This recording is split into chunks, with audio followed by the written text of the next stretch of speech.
সকালে ব্রেকফাস্টে খেয়েছিলাম হচ্ছে পুরি, ডাল পুরি বলে এটাকে। তো আজকে যেহেতু স্যাটারডে ছিল তাই আমি পুরো ভেজ খেয়েছি। আর এখানে ছিল হচ্ছে আলুর তরকারি, প্যাট পাঁপড়, আরও অনেক কিছু সবজি ছিল, মিষ্টি কুমড়ো ভাজা জাতীয়।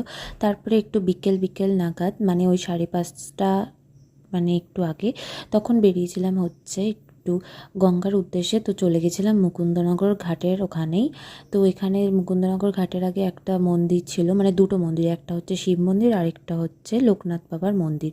তো আমি দুটোতেই এসেছি অনেকবার এর আগে, কিন্তু আজকে এসেছি। তো আজকে ভাবলাম একটু ভিডিও করি, তাই এই ভিডিওটা করলাম। তারপরে চলো, যেটা মেন মুকুন্দনগর ঘাট, তো সেখানেই চলে গেছিলাম।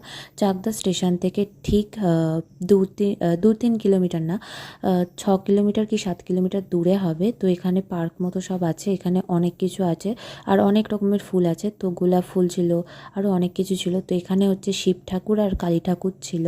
তো আমি আজকে গঙ্গা গেছিলাম, তো গঙ্গার দেখো সবাই এখন স্নান করছে তখন।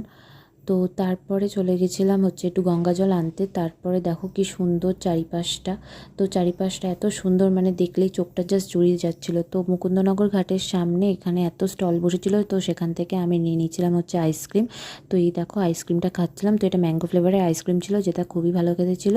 তারপরে হচ্ছে চলে আসছিলাম যখন, দেখো আর চারিপাশটা কীরকম সুন্দর, একটা গ্রামের বেশ একটা দারুণ একটা ভাইবস দিচ্ছিলো, পিসফুল। তো দেখতে খুব সুন্দর লাগছিলো। আর আজকে ওয়েদারটাও ঠান্ডার মধ্যে খুব পারফেক্ট একদম ওয়েদার ছিল।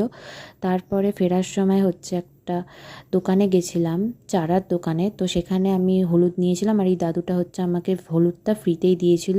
আর তারপরে ফেরার সময় চপ খেয়েছিলাম। So that's it. ভিডিওটা ভালো লাগলে লাইক, শেয়ার আর সাবস্ক্রাইব করে দিও।